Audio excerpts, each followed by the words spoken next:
اعوذ باللہ من الشیطان الرجیم بسم اللہ الرحمن الرحیم اللہم صلی علی محمد وآل محمد وعجل فرجہم۔ مومنین کرام، میں آج آپ کے سامنے صدقہ کے بارے میں بیان کرنا چاہتا ہوں۔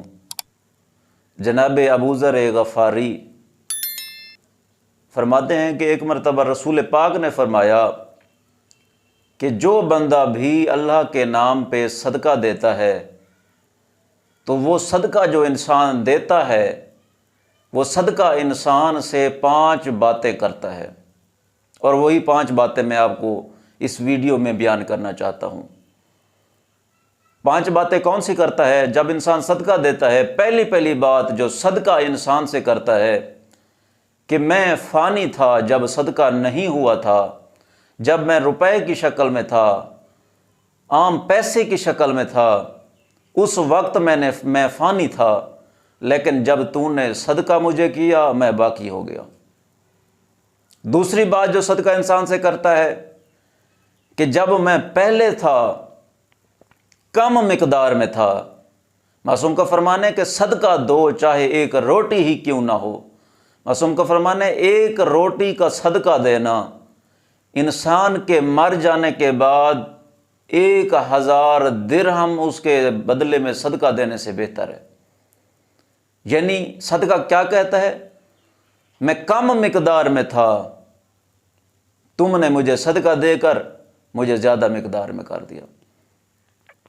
تیسری بات جو صدقہ انسان سے کرتا ہے وہ یہ کرتا ہے کہ میں صدقہ سے پہلے حقیر تھا اور تو نے صدقہ دینے کے بعد مجھے صاحب مرتبہ کر دیا، صاحب عزت بنا دیا۔ چوتھی بات جو انسان سے صدقہ دینے والے سے صدقہ کرتا ہے وہ یہ ہے کہ صدقہ انسان سے کہتا ہے کہ جب تو پہلے، میں صدقہ سے پہلے میں تیرا دشمن تھا، کیونکہ اللہ قرآن مجید میں فرماتا ہے المال والبنون زینت حیات الدنیا، کہ مال اور اولاد دنیا کی زینت ہیں۔ جو چیز اس دنیا میں زینت ہے کم از کم وہ انسان کی دوست نہیں ہے۔ انسان کی دوست وہ چیز ہے جو آخرت کی زینت ہو۔ یعنی مال انسان کا دشمن ہے، اور صدقہ یہی کہتا ہے کہ میں تیرے صدقہ دینے سے پہلے مال کی صورت میں تیرا دشمن تھا، لیکن چونکہ اب تو نے مجھے صدقہ کر دیا ہے لہٰذا میں تیرا دوست بن گیا ہوں۔ اور 5ویں بات اور آخری بات صدقہ انسان سے کہتا ہے کہ پہلے تو میری نگرانی کرتا تھا۔ ہر مال کی نگرانی انسان، مال و دولت کی نگرانی خود کرتا ہے تاکہ اس کو نقصان نہ ہو، ہر کوئی کرتا ہے، لیکن 5ویں بات صدقہ انسان سے یہ کرتا ہے کہ پہلے تو میری نگرانی کرتا تھا، لیکن صدقہ دینے کے بعد میں تیری نگرانی کروں گا۔ اسی لیے فرمان معصوم علیہ الصلوۃ والسلام بھی ہے الصدقہ تو ترد البلا، کہ صدقہ بلا کو بھی دور کر دیتا ہے۔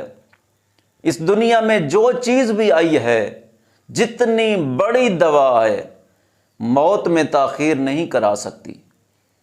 واحد صدقہ ہے کہ جس کی وجہ سے موت میں بھی تاخیر ہو جاتی ہے۔ تمام مومنین سے التماس ہے اگر میرا پیغام پسند ہے اپنے دوستوں میں شیئر کیجیے گا، مجھے اور میرے خاندان کو اپنی دعاؤں میں یاد رکھیے گا۔ والحمد للہ رب العالمین۔ اللہم صلی علی محمد وآل محمد وعجل فرجہم۔